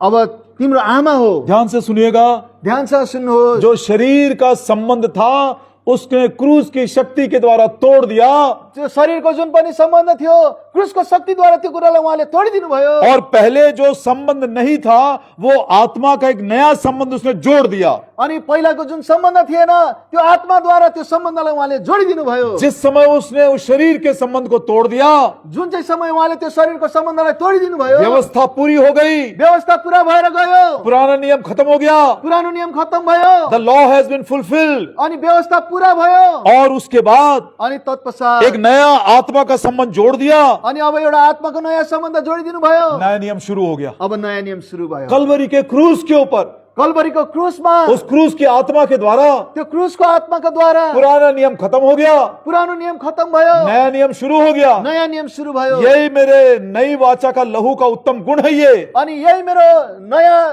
नयाँ नियमको त्यो रगतको बाचाको ऊ हो। अब से इस कलीसिया में ना कोई यहूदी, ना कोई यूनानी, ना कोई जंगली, ना कोई स्कूती, ना कोई स्त्री, ना कोई पुरुष, कोई भेदभाव नहीं है। अब यो कारणले गर्दाखेरि चाहिँ न कोही यहुदी छ, न कोही ग्रीक छ, न कोही एकदमै अन्य जाति छ, सिथियावासी छ, सबैजना, न कोही पुरुष छ, न कोही स्त्री छ, अब सबैजना एक भएका छन्। गलतियों की पत्री गलातीको पत्री 3 अध्याय 3 अध्याय 28 वचन, गलाती 3 अध्यायको 28 पद। यही कलीसिया है, यही नै मण्डली हो। इसमें शरीर का कोई भी संबंध नहीं है। यहाँनिर शरीरको कुनै सम्बन्ध छैन। ये एक आत्मिक घर है, यो एउटा आत्मिक घर हो। आत्मिक सेवा के लिए, आत्मिक सेवाको निम्ति, आत्मिक बलिदान के लिए। आत्मिक बलिदानको निम्ति। It is a spiritual house for spiritual sacrifices. अनि यो चाहिँ आत्मिक बलिदानहरूको निम्ति आत्मिक घर हो। गलतियों की पत्री गलातीको पत्र 3 अध्याय 3 अध्याय 28 वचन। 28 पद। Neither Jew nor Greek, neither bond nor free, neither male nor female, ye all are one in Christ. अब त्यहाँ न यहुदी रह्यो, न ग्रीक, न कमरा, न स्वतन्त्र, न पुरुष न स्त्री, किनकि ख्रीष्ट येशूमा तिमीहरू सबै एक हौ। कितना सुंदर है। कति सुन्दर कुरा छ। जो काम दुनिया का कोई व्यक्ति कर नहीं सका, जुन कामलाई संसारको कुनै व्यक्तिले गर्न सकेनन्, क्रूस घातित मसीह ने कर दिया। क्रुस घातित मसीहाले त्यो कुरालाई जब गर्नुभयो। कलवरी के क्रूस के ऊपर उसने एक पापी का पवित्र पिता के साथ मेल मिलाप किया, जब त्यो क्रुसमा एउटा पापीलाई पवित्र परमेश्वरसँग उहाँले मेलमिलाप गराउनु भयो, और उसी क्रूस की शक्ति के द्वारा अनि त्यही क्रुसको शक्तिको द्वारा मनुष्य मनुष्य के बीच में भी उसने शांति लेकर आया। मानिस मानिसको बीचमा पनि उहाँले शान्ति लिएर आउनुभयो। इफिसियों की पत्री इफिसीको पत्र 2 अध्याय 2 अध्याय 16 वचन। 16 पद। The book of Ephesians chapter 2 and verse 16. इफिसी 2 अध्यायको 16 पद। He might reconcile both unto God in one body by the cross, having slain the enmity thereby. अनि क्रुसद्वारा एउटा शरीरमा दुवैलाई परमेश्वरसँग मिलाप गराउनको निम्ति उहाँले शत्रुतालाई त्यस क्रुसद्वारा नाश गर्नुभयो। 2 बातों को उसने वध किया क्रूस के ऊपर। दुईवटा कुराहरूलाई उहाँले मार्नुभयो क्रुसमा। The lamb slain on the cross मेमनालाई उहाँले क्रुसमा टाङ्नुभयो, मार्नुभयो, and the enmity slain on the cross. अनि त्यो शत्रुतालाई उहाँले क्रुसमा मार्नुभयो। प्रभु अपने हमारे हृदय के ऊपर लिखना चाहिए। हाम्रो हृदयमा त्यो कुरालाई लेख्नुपर्छ हामीले। उसने मनुष्य के बीच में जो शत्रुता थी, चाहे वो भाषा के आधार पर हो, चाहे वो जात के आधार पर हो, चाहे वो धन के आधार पर हो, चाहे वो नॉलेज के ऊपर आते, स्टेटस के ऊपर आते, एनी रीजन बिलीव्ड, वो सारे शत्रुता को प्रभु यीशु मसीह ने क्रूस के ऊपर वध कर दिया, मार दिया, जैसे मेमने को मारा गया। अनि प्रभुले चाहिँ त्यो क्रुसमा मानिस मानिसको बीचमा जुन पनि शत्रुता थियो, धनको कारणले, आज जातको कारणले, विविध कुराहरूले त्यो कुरालाई चाहिँ फुमालाई जसरी क्रुसमा मारिदिनु भयो। मैं सब बड़े बड़े लोगों से भी पूछता रहता हूँ, म ठुलो ठुलो मानिसहरूलाई पनि सोध्ने गर्दछु। जो भी बड़ा सेवक मेरे या कोई प्रचारक मेरे ध्यान में आए, जिसके संपर्क में मैं जरूर पूछता हूँ। अनि जो महान प्रचारकहरू, सेवकहरू मेरो सम्पर्कमा आउनुहुन्छ, उहाँलाई म जरुर गरेर सोध्दछु, भाई जी, यदि कोई व्यक्ति भाषा के आधार पर, अपने धन के आधार पर, या अपने एजुकेशन के आधार पर, या अपने स्टेटस के आधार पर, किसी भी आधार पर यदि मंडली में इस प्रकार की भिन्नता को लेकर आता है, क्या वो प्रथम पुनरुत्थान में भाग लेगा? अनि जतिजना व्यक्तिहरूले धनको आधारमा, ज्ञानको आधारमा, आफ्नो ओहदाको आधारमा, जात हो या भाषा हो, जात हो या त भाषा हो, त्यो कुरालाई लिएर आउँछ भने मण्डलीमा, के त्यो व्यक्तिहरू प्रथम पुनरुत्थानमा भागी बन्न सक्छन्? किसी ने हिम्मत नहीं किया इस आंसर को देने के लिए। कसैले पनि आज यसको उत्तरलाई दिन हिम्मत गरेनन्। बड़े नम्र दिल से मैं बोलता हूँ, नम्र हृदयले म तपाईलाई बताउँदछु, डाउटफुल, शंकास्पद, किसी भी कारण से यदि कोई मनुष्य इस प्रकार की भिन्नता को लेकर आएगा, तो शायद वो प्रथम पुनरुत्थान में भाग नहीं लेगा। यदि त्यस कुनै व्यक्तिले यस खालको भिन्नतालाई मण्डलीमा ल्याउँछ भने आज प्रथम पुनरुत्थानमा उनीहरू भागी हुनको निम्ति सक्दैनन्। क्रूस की शक्ति कितनी बड़ी शक्ति है। क्रूसको शक्ति कति ठुलो शक्ति हो। शरीर के संबंधों को तोड़ देता है, शरीरको सम्बन्धलाई तोडिदिन्छ। एक आत्मा का नया संबंध ऐसा जोड़ देता है कि मरियम उस दिन से लेकर यूहन्ना के साथ चली गई। आत्माको सम्बन्धलाई यस्तो प्रकारले जोडिदिन्छ, त्यो दिन यूहन्नाले मरियमलाई लिएर आफ्नो घरमा गयो।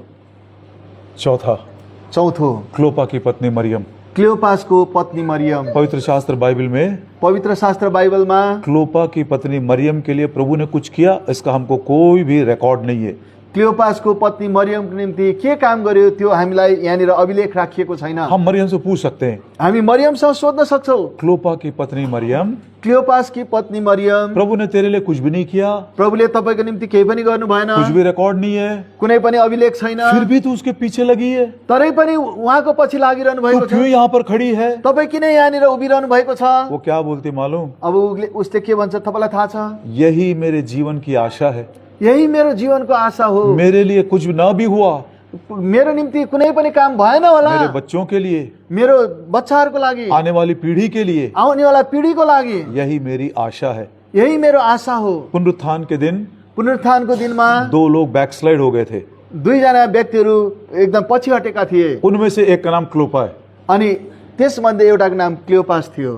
उसको रेस्टोर किया प्रभु ने। अनि उसलाई चाहिँ प्रभुले फेरि पनि पुनर्स्थापन गर्नुभयो। माता पिता, माता पिता, शायद आप गरीबी में से जा रहे हैं, तपाईहरु सायद गरिबीबाट भएर गइरहनु भएको होला, बहुत कमी घटी में से जा रहे हैं, धेरै कमी घटीबाट भएर गइरहनु भएको होला, कई प्रकार के दुख है और मुसीबत भी है। कति प्रकारको दुःख छ अनि कठिनाइहरू पनि होला। प्रभु ने कई सालों से आपकी प्रार्थना को भी नहीं सुना, कति वर्षदेखि प्रभुले तपाईको प्रार्थना पनि सुन्नु भएको शायद छैन आपके लिए होला कुछ किया भी नहीं उसने। अनि कति कुराहरू उहाँले गर्नु पनि भएको छैन होला तपाईको निम्ति। लेकिन क्लोपा की पत्नी मरियम के समान, तर क्लियोपासको पत्नी मरियमको समान यदि आप प्रभु को पकड़े रहेंगे, यदि तपाईले प्रभुलाई पक्रिरहनुहुन्छ भने, उसके क्रूस को उठाकर चलेंगे, उहाँको क्रुसलाई उठाएर तपाईँ हिँड्नुहुन्छ भने, आपको आश्वासन देता हूं मैं, आज आपके तपाईलाई म बच्चों- आश्वासन दिन चाहन्छु, आपके बच्चों के लिए, तपाईका छोराछोरीहरूको निम्ति, आने वाली पीढ़ी के लिए आउनेवाला पिढीको निम्ति प्रभु उनको संभाल लेगा। प्रभुले उहाँहरूलाई सम्हाल्नुहुनेछ। बहुत दिन पहले शायद मैंने बोला या नहीं बोला नहीं मालूम, कभी कभी याद नहीं आता है। कहिले कहिले याद आउँदैन मैले पहिला भने कि भनिन। मोरिया के पहाड़ के ऊपर मोरियाको पहाडमा एक आखिरी बार इब्राहिम ने पीछे मुड़कर देखा। यो आखिरपल्ट अब्राहमले चाहिँ पछि फर्केर हेरे। क्या देखा उसने? उसले के देख्यो? एक मेढा बंधा हुआ है, एउटा मेमना चाहिँ एकदम बाँधिएको छ, एउटा साँड बाँधिएको छ। उस मोरिया पहाड़ पर केवल 2 लोग हैं, त्यो मोरियाको पहाडमा 2 जना व्यक्ति मात्र छन्। एक इब्राहिम है एकजना अब्राहम हुन् और दूसरा इसहाक है। अनि दोस्रो चाहिँ इसाक। आप उसको उत्तर दीजिए मुझको, अब तपाईले मलाई उत्तर दिनुहोस्, ये जो मेढा दिखाई दिया यहाँनिर जुन पनि साँड भेडा देखिएको छ, किसके लिए लाभदायक था? इब्राहिम के लिए लाभदायक था या इसहाक के लिए? अब्राहमको लागि लाभदायक थियो कि इसाकको निम्ति लाभदायक थियो? आप गलत बोलोगे तो कोई सजा नहीं मिलेगी, तपाईले गल्ती भन्नुभयो भने पनि सजाय, आप सही बोलोगे तो कोई इनाम भी नहीं मिलेगा। अनि ठिक भन्नुभयो भने पनि इनाम मिल्दैन। जस्ट गेस करके देखिए किसको लाभ मिला। तपाईले अन्दाज गर्न सक्नुहुन्छ कसको निम्ति फाइदाजनक थियो? हाँ, बोथ नहीं हुई है। मरने वाला कौन था? मर्ने व्यक्ति चाहिँ मरने को वाला थियो? कौन था? तो किसको लाभ मिला? कसलाई फाइदा भयो त? मेढा मिला, इसहाक की जान बच गई, मेढा को उसने जब बलिदान त्यो किया। भेडा मिल्यो अनि त्यसपछि इसाकको बदलामा बलिदान भयो, उसलाई फाइदा भयो। इब्राहिम परमेश्वर की आज्ञा मानता हुआ मानता हुआ मानता हुआ मोरिया के पहाड़ तक गया, और जब उसने पीछे मुड़कर देखा, उसके बच्चे के लिए प्रभु ने पहले से ही प्रबंध करके रखा है। अनि अब्राहमले परमेश्वरको आज्ञालाई मान्दै मान्दै मान्दै मान्दै मोरियाको डाँडामा पुग्यो। अनि जब आखिरपल्ट उसले फर्केर हेऱ्यो, परमेश्वरले आफ्नो छोराको निम्ति त्यहाँनिर अघि नै प्रबन्ध गरिसक्नु भयो। हर एक माता पिता के लिए प्रोत्साहन है, अनि हरेक आमा बुवाको निम्ति एउटा उत्साहको कुरा छ। हर एक सेवक के लिए प्रोत्साहन है। हरेक सेवकहरूको निम्ति उत्साहको विषय छ। यदि हम प्रभु को थामे रहेंगे, यदि हामी प्रभुलाई थामिरहन्छौँ भने, क्रूस घातित मसीह का ही प्रचार करेंगे, क्रुस घातित मसीहको प्रचार गरिरहन्छौँ भने, क्रूस की शक्ति का अनुभव करेंगे, क्रुसको शक्तिलाई अनुभव गर्छौँ भने, जो करने की शक्ति मेरे पास है उन कामों को मैं नहीं करूंगा, जुन काम गर्ने शक्ति ममा छ तर म त्यो गर्दिन भने, वो क्रूस की शक्ति से मैं जी रहा हूं। त्यही क्रुसको शक्तिद्वारा हामी बाँचिरहँदछौँ। ना केवल क्रूस के लहू से मुझको क्षमा मिली, केवल क्रुसको रगतले मैले पापबाट क्षमा मात्र पाएको छुइनँ, वो क्रूस की मृत्यु भी मेरे अंदर काम कर रही है, त्यो क्रुसको मृत्युले मेरो भित्र काम गरिरहेको छ। पाप के लिए, मेरो पापको निम्ति, संसार के लिए, संसारको निम्ति, अभिलाषाओं के लिए अभिलाषाको निम्ति मैं मर रहा हूं, म मरिरहेको छु। क्योंकि the death of the cross is working in me. किनभने त्यो क्रुसको मृत्युले ममा काम गरिरहेको छ। क्लोपा की पत्नी मरियम कहती है, क्लियोपासको पत्नी मरियमले भन्छिन्, मुझको कुछ भी नहीं मिला, मैले केही पनि प्राप्त गरिनँ, लेकिन यही मेरी आशा है, तर यही मेरो आशा हो, मेरे बच्चों के लिए, मेरो छोराछोरीको मेरे निम्ति, परिवार के लिए, मेरो परिवारको निम्ति सुंदर सा झुंड जो प्रभु ने मुझको दिया है। सुन्दर एउटा झुन्ड जुन प्रभुले मलाई दिनुभएको छ। कितना सुंदर वो छोटा सा भाग है। कति सुन्दर भाग छ त्यो। 5 लोगों का नाम दिया है। 5 जना व्यक्तिहरूको नाम दिएको छ। हर एक व्यक्ति से जब हम प्रश्न कर रहे हैं तो हर एक व्यक्ति ने कितना सुंदर जवाब दिया, जिसके द्वारा अनमोल पाठ को हम अपने जीवन के लिए सीख सकते हैं। सबैजनासँग प्रश्न गर्दाखेरि कति सुन्दर उत्तर उनीहरूले दिएका छन्, जसबाट हामी अनमोल पाठहरू हाम्रो जीवनको निम्ति हामी सिक्न सक्दछौँ। आखिरी व्यक्ति चाहिँ यूहन्ना। यूहन्ना। यूहन्ना, यूहन्ना, अरे तू तो बड़ा डरपोक है, तिमी त एकदमै डरपोक व्यक्ति, पिछले रात को तू छोड़कर भाग गया था, अघिल्लो राति त तिमी प्रभुलाई छोडेर भाग्यौ, वापस क्यों आए यहाँ पर? तिमी फेरि किन फर्केर आएका छौ? वो टूटे मन से बोलता है, अनि ऊ टुटेको मनले हृदयले भन्दछ, मैं बहुत दुखी हूँ, म एकदमै दुखी छु, मैं उसका प्रिय चेला था, म एकदमै उहाँको प्रिय चेला थिएँ, मैं उसके छाती पर टेक लगाकर उसकी सुनता था। छातीमा अडेस लगाएर म उहाँलाई सुन्ने गर्थेँ। कई बार प्रभु ने खुद बोला, एक चेला जिससे मैं प्रेम करता हूँ, अनि कतिचोटि प्रभु आफैले भन्नुभयो, एउटा चेला जसलाई म प्रेम गर्छु। डर के मारे मैं भाग गया था, डरको कारणले गर्दा म भागे, लेकिन प्रभु ने अपने आत्मा के द्वारा मुझको कायल किया। तर प्रभुले आफ्नो आत्माद्वारा मलाई कायल पार्नुभयो। बाकी 10 कहाँ पर है किसी को नहीं मालूम। बाँकी 10 जना चेलाहरू कहाँ छन् कसैलाई थाहै अभी भी छैन। वो भाग गए हैं, उनीहरू अझै पनि भागिरहेको छ। लेकिन यूहन्ना वापस आया। तर यूहन्ना फर्केर आएको छ। उसको क्षमा मांगने की भी हिम्मत नहीं है, क्षमा माग्ने पनि हिम्मत उसमा छैन। लेकिन प्रभु यीशु ने पहचान लिया तर प्रभुले उसलाई चिन्नुभयो और प्रभु ने अपनी सेवा उसको दे दिया। अनि प्रभुले आफ्नो सेवा उसलाई दिनुभयो। मरियम की सेवा किसकी जिम्मेदारी है? मरियमको सेवा कसको जिम्मामा छ? प्रभु यीशु की है। प्रभु येशूको हो। किसको दिया? त्यो जिम्मा कसलाई दियो? यूहन्ना को दिया। यूहन्नालाई दियो। यूहन्ना कहता है, यूहन्नाले भन्छन्, यही क्रूस मेरी सेवा है। यही क्रुस चाहिँ मेरो सेवा हो। Among all the disciples, it's only John who got his ministry from the cross. अनि सम्पूर्ण प्रभुका चेलाहरूमध्ये यूहन्ना मात्रै त्यो चेला हो जसले आफ्नो सेवा चाहिँ क्रुसबाट प्राप्त गर्यो। उसने उस प्रेम का निजी रूप में अनुभव किया। अनि त्यो प्रेमलाई चाहिँ उसले एकदमै निजी रूपमा चाहिँ अनुभव गर्न सके। आज भी आज पनि क्रूस घातित मसीह क्रुस घातित मसीहा देख रहा है, हेरिरहनु भएको छ। कोई है क्या कोही छन् कि यहाँ जिसको मैं अपनी सेवा सौंप सकता हूँ? जसलाई म आफ्नो सेवा सुम्पिन सक्छु? कितने लोगों के जीवन टूटे हुए, how many broken lives are there, कतिवटा जीवनहरू टुटेका छन्, how many broken homes are there. कतिवटा टुटेका घरहरू छन्। ऐसे टूटे हुए लोगों को सांत्वना देने के लिए, तसल्ली देने के लिए, उनके जीवन को बनाने के लिए कोई है क्या जिसको मैं अपनी सेवा सौंप सकता हूँ? यस्ता जिन्दगीहरूलाई बनाउनको निम्ति कोही यहाँ छन् जसलाई मेरो सेवा म सुम्पन सक्छु? प्रचार करने के लिए नहीं, प्रचार गर्नलाई होइन, बड़े बड़े बिल्डिंग्स बांधने के लिए नहीं, ठुल्ठुलो भवनहरू निर्माण गर्नको निम्ति सेवा होइन। का क्या सेवा? के सेवा? मरियम के समान टूटे हुए दिलों को बांधने की सेवा। मरियम जस्तै टुटेका हृदयहरूलाई फेरि पनि मलमपट्टी गर्ने, बाँध्ने, त्यसलाई उपचार दिने सेवा। The ministry to bind the broken hearts. आज त्यो सेवा जसले चाहिँ टुटेका हृदयहरूलाई चाहिँ बाँध्ने काम गर्छ, मलमपट्टी गर्ने काम गर्छ। भजन संहिता भजन सङ्ग्रह 147 147 147 अध्याय उसका दूसरा वचन। 147 अध्यायको 2 पद। The Lord doth build up Jerusalem, he gathereth the outcasts of Israel, he healeth the broken in heart and bindeth up their wounds। परम प्रभुले यरुशलेम निर्माण गर्नुहुन्छ। हाँ, यरूशलेम बना रहा है। उहाँले इजरायलका निकालेका नहीं, यरूशलेम बना रहा है, उहाँले यरुशलेमलाई बनाइरहनु अपना भएको छ। घर बना रहा है। आफ्नो घर बनाइरहनु भएको जिस छ। दिन वो बना लेगा, अनि जुन चाहिँ दिन उहाँले बनाउनुहुन्छ, अपने महिमा के साथ वो प्रकट होगा। आफ्नो महिमाको साथमा उहाँ प्रकट हुनुहुनेछ। अपने घर को कैसे बना रहा है? उहाँले आफ्नो घरलाई कस्तो बनाउँदै हुनुहुन्छ? पहला, पहिला इस्राएल के निकाले हुओं को इकट्ठा किया। उहाँले इजरायलका निकालिएकाहरूलाई एक गराउनु भयो, भेला गराउनु भयो। दूसरा, दोस्रो, टूटे हुए हृदयों को उसने चंगा किया।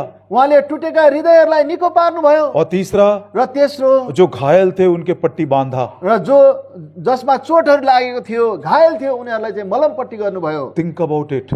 तपाईँ अनि मैले यो कुरालाई सोचौँ। These are the people who the Lord is using to build His own house. अनि यी व्यक्तिहरू चाहिँ ती व्यक्तिहरू हुन् जसलाई परमेश्वरले आफ्नो घरलाई निर्माण गर्नको निम्ति प्रयोग The Lord is गरिरहनु भएको छ। building Jerusalem.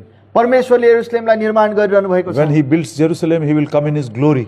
जब उहाँले यरुशलेमलाई निर्माण गर्नुहुन्छ, उहाँ आफ्नो महिमामा आउनुहुन्छ। How is He building Jerusalem? उहाँले कसरी यरुशलेमलाई बनाइरहनु भएको छ? The outcasts of Israel, जतिजना इजरायलीहरू निकालिएका थिए, broken hearts, जतिजना टुटेका थिए, and those whose wounds He is binding. अनि जसका चोटहरूलाई चाहिँ उहाँले मलमपट्टी गरिरहनु भएको ऐसे छ। लोगों को प्रभु इस्तेमाल कर रहा अपना घर बनाने के लिए। यस्ता व्यक्तिहरूलाई परमेश्वरले आफ्नो घर बनाउनको निम्ति एकदमै प्रयोग गरिरहनु भएको छ। आज क्रूस घातित मसीह भी देख रहा है। आज क्रुस घातित मसीहाले हेरिरहनु भएको छ। Is there somebody I can give this work to bind broken hearts and to heal those who are wounded? जसको हृदयहरू टुटेका छन्, जसलाई चोट लागेका छन्, उनीहरूलाई मलमपट्टी गर्न र जाति पार्नको निम्ति आज त्यो व्यक्तिहरू को होलान् उहाँले खोजिरहनु भएको छ। कोई है यहाँ पर जो बोल सके, लॉर्ड प्रभु जी मैं हूँ, वो सेवा आप मुझको सौंपिए। यहाँ मैं तपाईँहरू करने को मध्ये तैयार। कोही हुनुहुन्छ, हे प्रभु म छु, म त्यो सेवालाई ग्रहण गर्न चाहन्छु भन्ने? प्रार्थना करें। आउनुहोस् हामी प्रार्थना गर्नेछौँ।